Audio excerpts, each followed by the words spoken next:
안녕하세요. 주식의 소리의 소리입니다. 네, 오늘은 같이 체크해야 되는 일정들이 조금 많아요.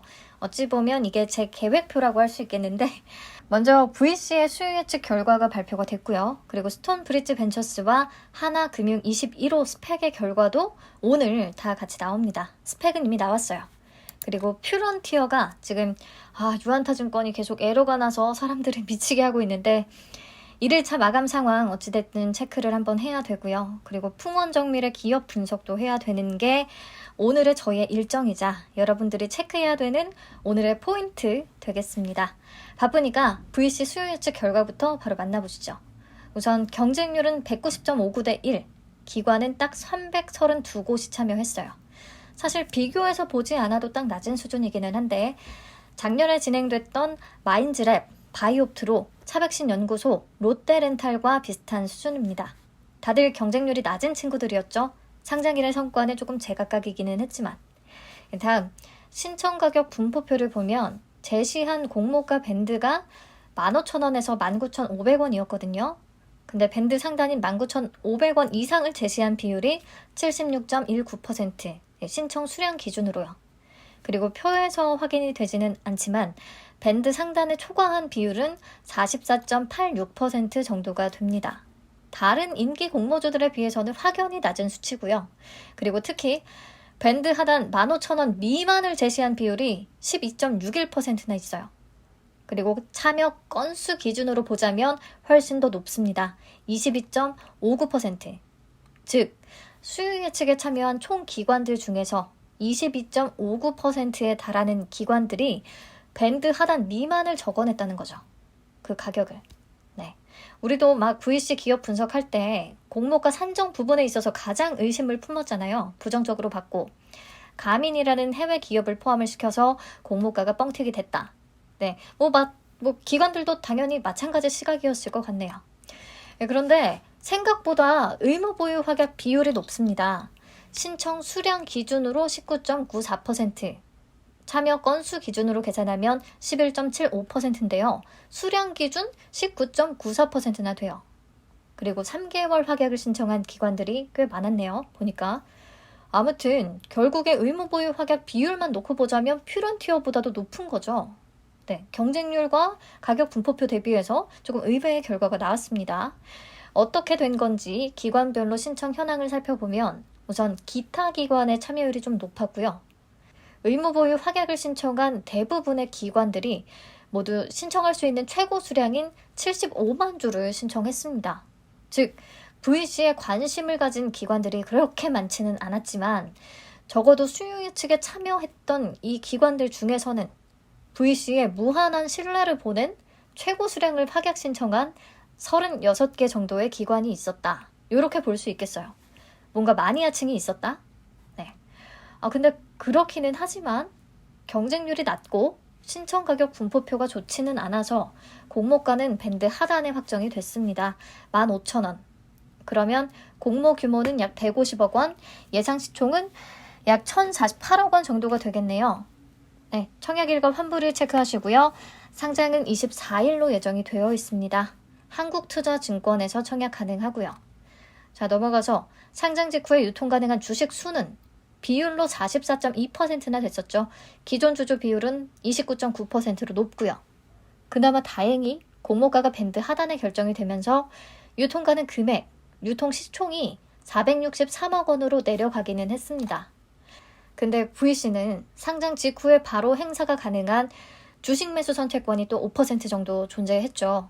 시장에 바로 출회가 된다면 주식 수가 그만큼 더 늘어나게 되니까 주당 단가는 떨어지는 주가 희석화 요인이 있습니다.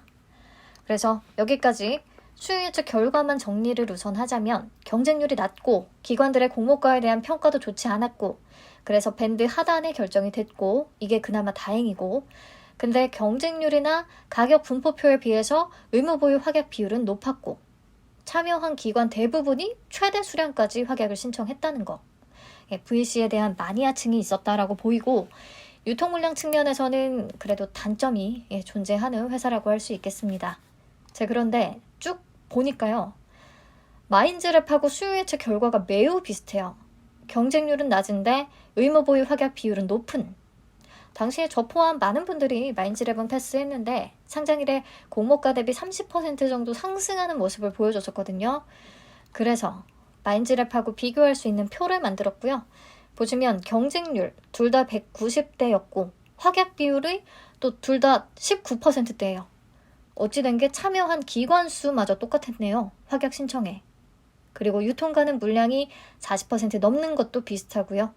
기존 주주 비율이 높은 것도 비슷합니다.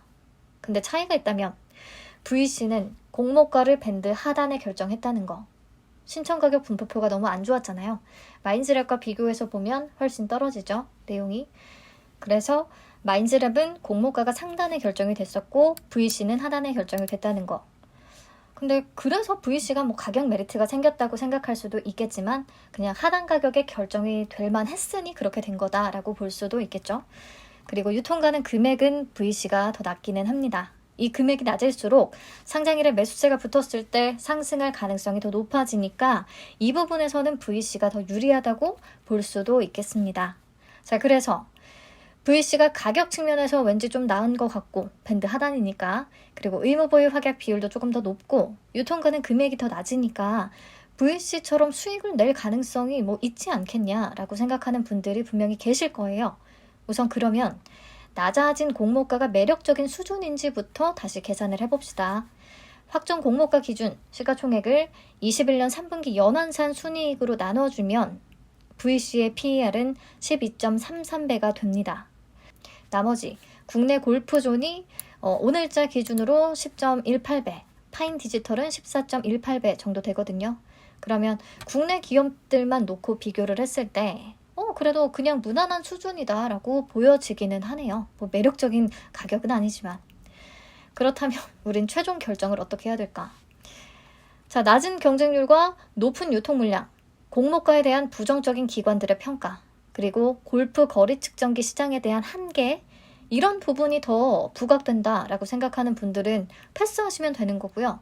그럼에도 경쟁률 대비해서 확약 비율이 높고 비슷한 조건이었던 마인즈랩보다 공모가나 유통 금액 부분에서 매력이 있으니 수익을 기대해보고 들어가 보겠다라는 분들은 뭐 균등만 할지 비례만 할지는 본인 투자 성향에 맞게 결정을 하시면 될 것 같아요. 어쨌든 그래도 이번 주에 가장 우선순위는 퓨런티어니까 퓨런티어의 최대치 청약을 하고 자금이 남는 경우에 이렇게 본인 판단에 따라 결정을 하시면 되겠습니다. 자, 그럼 배정 물량과 청약 한도 보고 마치도록 하겠습니다. 25만 주가 배정이 됐는데 여기서 균등 물량은 50%인 12만 5천 주겠죠. 네, 수량이 워낙에 적어서 균등 물량이 12만 5천 주밖에 안 돼요. 수요일치 결과가 조금 애매하기 때문에 한 주 정도는 그래도 받을 수 있겠다 싶어요. 근데 딱 한 주 받아서는 청약 수수료를 생각했을 때 크게 메리트는 없으니까요.